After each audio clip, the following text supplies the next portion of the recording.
Caligula was nuts. This is Unimportant. Guaranteed to not change your life. This is the Unimportant Podcast. Welcome to the Unimportant Podcast. My name's Anthony. That's Joe Bob. Today we're talking about calligraphy. Caligula. Caligula. Different things entirely. What is Caligula? Caligula is a former ruler of the Roman Empire. Okay. This dude. Okay, so if you haven't heard of Caligula, I can't even say Caligula. Caligula and Nero were both nuts. Do you know who Nero is? No. He was also nuts. He was a ruler of He was in Rome. the Matrix, right? That's Neo. Oh. Yeah. So both of them were rulers of Rome at a time, and they were both crazy. But today we're talking about Caligula. Caligula, first things first, his big claim to fame, and the thing that goes around the internet probably most frequently is he named his horse to be a senator. So his horse was a senator of Rome, which... the Roman Republic had a horse as a senator. Not something that usually happens. Have you heard of this dog in Alaska that's the mayor? Oh, there's several cities like that. Yeah. Around the country. Yeah, there's one in Minnesota or someplace too. There's another. There's a cat that's the mayor of a town in Alaska somewhere. What? Which is hilarious. Like why would they not? Oh, yeah. Especially if the city council isn't really responsible for most of the things that go on in your remote city, which is great. Of course I would vote for the dog. Why would I? I'm not going to vote for a human. Right? All they can do is screw it up. The dog just keeps everything the same. Like the person running against the dog doesn't stand a chance. Zero chance. In Rome's case, they might have been better off with a dog instead of Caligula, or a horse, or his horse. Hold on. Which would be a better senator? Which would be a better mayor? A dog or a horse?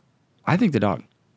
I would say the dog too. The dog likes everybody. I think a horse is probably smarter, but a dog is much more personable. I don't know about that. Dogs are pack animals that hunt together generally, which makes them pretty. Dogs have twice the brain capacity as cats. Interesting fun fact. Wow. I would have thought it's the other way around. Dogs are pretty smart. Anyways, calligraphy. So Caligula, the more I've started getting into appointing his horse to the Senate is an insane thing to do. Yeah. Not the most insane thing that he did, which is funny because that's the thing I hear about the most.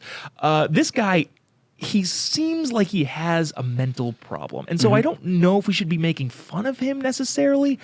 I mean, I would assume he's dead, right? He's no longer around. He's no longer living. Died at the age of 28, by the way, after ruling for 3 years. So he's the leader of Rome at 24, 25 years old. I don't know if you remember yourself at 24, 25 years old. I wouldn't have put me as the leader of the greatest power on the planet. I wouldn't put you as the leader of anything now. Another thing that he did, he declared war on Neptune, the god of the sea. He declared war on him. Can you declare war on God?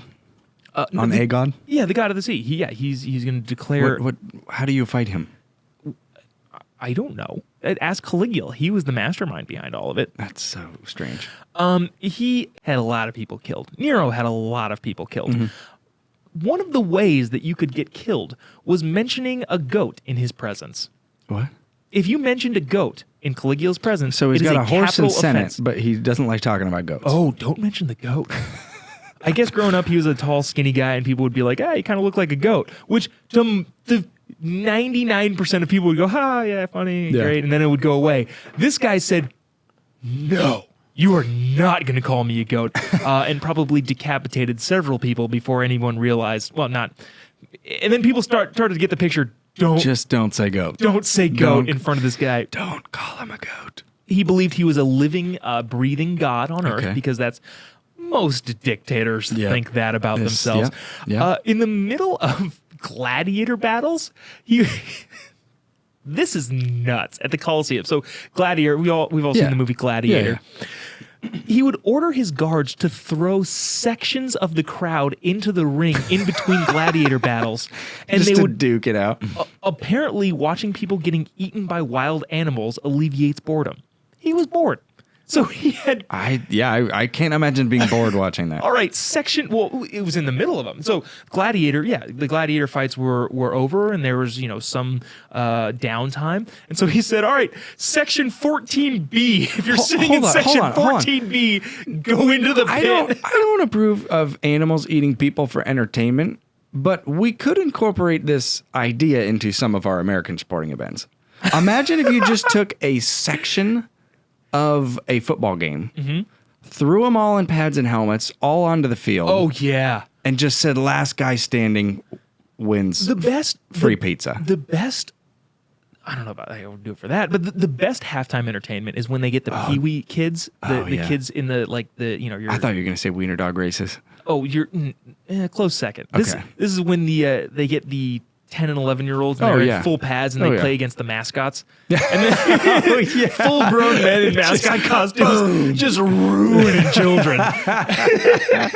So, Caligula decided to do some interesting things. He also, in a fake fight, so in a theater-esque type performance, he was fake fighting a guard or, gladiator with wooden swords. Cornered the guy, threw him on the ground because you're going to get thrown on the ground by the emperor, right? You're not going to fight him back. Yeah. And then stabbed him in the throat with a knife because that's the kind of person he was. So, anyways, that is Caligula. The dude was nuts. You can go on and on about all of the crazy things that he did, but those are just a couple highlights. Regardless, it's just unimportant. We do this podcast so that somebody else can change the world. If you want to hear more, go ahead and hit subscribe.